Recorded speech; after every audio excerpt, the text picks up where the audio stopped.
કાંકરેજનું માંડલા ગામ શ્રી રામલલ્લાની પ્રતિષ્ઠા મહોત્સવની ખુશાલીમાં રામમય બન્યું।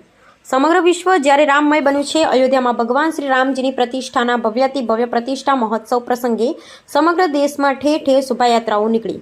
ત્યારે કાંકરેજ તાલુકાના માંડલા ગામમાં પ્રભુ શ્રી રામની પ્રતિષ્ઠા મહોત્સવ પ્રસંગે શ્રી રામ સેવા સમિતિ દ્વારા ભવ્યાતિ ભવ્ય શોભાયાત્રા કાઢવામાં આવી હતી। ત્યારબાદ અયોધ્યા ખાતેની પ્રતિષ્ઠા મહોત્સવનું લાઈવ પ્રસારણ નિહાળી સામૂહિક મહાઆરતી ઉતારવામાં આવેલ। પ્રતિષ્ઠાની પૂર્વ સંધ્યા સાંજે ભજન સત્સંગ કાર્યક્રમમાં લાડુનો પ્રસાદ બનાવી સમગ્ર ગામમાં વિતરણ કરવામાં આવ્યું હતું। શોભાયાત્રામાં શ્રી રામ, લક્ષ્મણ, જાનકી, હનુમાન અને સબરીના પાત્રો દ્વારા આકર્ષણ જમાવ્યું। સમગ્ર માંડલા ગામ ભક્તિના રંગે રંગાયું હતું। નાના બાળકો, યુવાનો, વડીલોમાં અનેરો ઉત્સાહ જોવા મળ્યો હતો। સમગ્ર ગામમાં ઘેર ઘેર તેમજ ચોરા ચોટે ભગવી ધજાઓ લહેરાવવામાં આવી। સને 1989ના અરસામાં રામશીલા સમયે જે માહોલ સર્જાયો તેવો જ માહોલ અત્યારે સર્જાયો તેમ અશોકભાઈ પ્રજાપતિએ જણાવ્યું। ભગવાન શ્રી રામલલ્લા મંદિર પ્રતિષ્ઠા મહોત્સવની ભવ્યાતિ ભવ્ય ઉજવણી કરી માંડલા ગ્રામજનોની ધન્યતા અનુભવી। બ્યુરો રિપોર્ટ ટટવર કે પ્રજાપતિ કાંકરેજ।